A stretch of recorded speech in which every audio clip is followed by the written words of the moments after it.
નમસ્કાર, મારું નામ હાર્દિક સિંગોર, જનહિત લોકસેવા ફાઉન્ડેશનના પ્રમુખ તરીકે ફરજ બજાવું છું. આજે કેસરિયા ગામે અમે ધરણા કાર્યક્રમ રાખવામાં આવ્યો હતો. અમારી ઘણી માંગણીઓ હતી. એ પ્રમાણે પ્રાંત અધિકારીને વારંવાર રજૂઆત કરી છે, પરંતુ પ્રાંત અધિકારીના પેટનું પાણી નથી હલતું, જેથી અમે કેસરિયા ગામે આ ધરણા ઉપર બેઠા છીએ. અમે તંત્રને ચીમકી આપી છે, 11:30 વાગ્યા સુધીમાં તમે અહીંયા નહીં આવો, અમારી માંગણી નહીં સ્વીકારો તો અમે દીવ રોડ બ્લોક કરશું. અમારી ઘણી માંગણીઓ છે, પરંતુ તમે માંગણીઓ સાંભળો નહીં તો તમારી પદની ગરિમા તમે જાળવી શકતા નથી એવું અમને લાગી રહ્યું છે. અમારી ઘણી માંગણીઓ છે. બેફામ આ વિસ્તારમાંથી ઓવરલોડિંગ ડમ્પરો દોડી રહ્યા છે, વારંવાર અકસ્માતો થઈ રહ્યા છે, ઘણા લોકો મૃત્યુ પણ પામ્યા છે. દરરોજ માટે એક એક્સિડન્ટ થાય છે, તો લોકોને જીવની પરવાની જવાબદારી તમારી છે.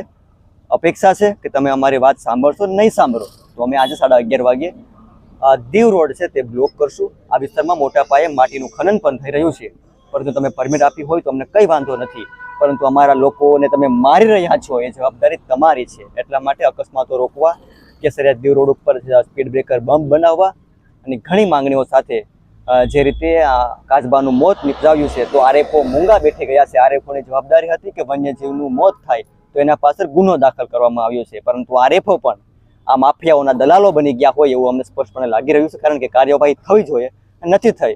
એટલા માટે અમે ધરણા ઉપર બેઠા છીએ. કેટલા વાગ્યાનો સમય તમે અમે 11:30 વાગ્યા સુધીમાં તંત્રને અમે જાણ કરી છે. જો તંત્ર નથી આવ્યું, કારણ કે અમે 8:30 વાગ્યાના ઉપવાસ ઉપર બેઠા છે આ ધરણા ઉપર, છતાં પણ હજુ કોઈ આવ્યું નથી અધિકારી. 11:30 નહીં આવે તો અમે રસ્તો રોકવાના છીએ. કેટલા ગામના લોકો ધરણા ઉપર? અહીંયા આજુબાજુના તમામ ગામના લોકો, જેમ કે અમારા મોટા ડીસા જિલ્લા પંચાયતના સદસ્યના પ્રતિનિધિ તેઓ પણ આવ્યા છે. આજુબાજુના ગામના સરપંચો, ગામના આગેવાનો, ભાજપ, કોંગ્રેસ અને તમામ પક્ષના આગેવાનો લોકોના હિત માટે થઈ અને અત્યારે ધરણા ઉપર બેઠા છે.